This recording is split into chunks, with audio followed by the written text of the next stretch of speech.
ನಾವು ಎಲ್ಲರನ್ನೂ ಸಂತೋಷಪಡಿಸಲು ಪ್ರಯತ್ನಿಸುತ್ತೇವೆ, ಆದರೆ ನಮ್ಮನ್ನು ನಾವು ಮರೆತು ಬಿಡುತ್ತೇವೆ. ಸ್ವಪ್ರೀತಿ ಅಂದರೆ ಸ್ವಾರ್ಥವಲ್ಲ, ಇತರರನ್ನು ನೋಯಿಸುವುದೂ ಅಲ್ಲ. ಸ್ವಪ್ರೀತಿ ಅಂದರೆ ನಿನ್ನ ಮೌಲ್ಯವನ್ನು ನೀನು ಅರಿತುಕೊಳ್ಳುವುದು.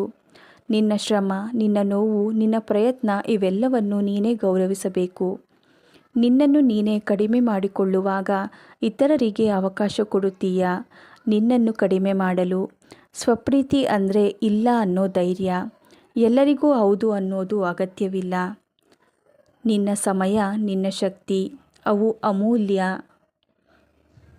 ಅದನ್ನು ಎಲ್ಲರಿಗೂ ಉಚಿತವಾಗಿ ಕೊಡಬೇಡ. ತಪ್ಪು ಮಾಡಿದಾಗ ನಿನ್ನನ್ನೇ ಗದರಿಸಬೇಡ. ನೀನು ಮನುಷ್ಯ, ತಪ್ಪು ಬೆಳೆಯುವ ಭಾಗ. ಸ್ವಪ್ರೀತಿ ಇಲ್ಲದವನು ಇತರರ ಮೆಚ್ಚುಗೆಗೆ ಅಧೀನನಾಗುತ್ತಾನೆ. ಸ್ವಪ್ರೀತಿ ಇರುವವನು ಒಬ್ಬನೇ ಇದ್ದರೂ ಶಾಂತನಾಗಿರುತ್ತಾನೆ.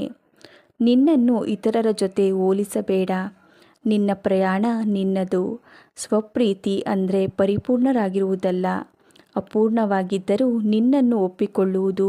ನಿನ್ನ ಮನಸ್ಸು ನಿನ್ನ ಮನೆ, ಅಲ್ಲಿ ಅಶಾಂತಿಗೆ ಜಾಗ ಕೊಡಬೇಡ.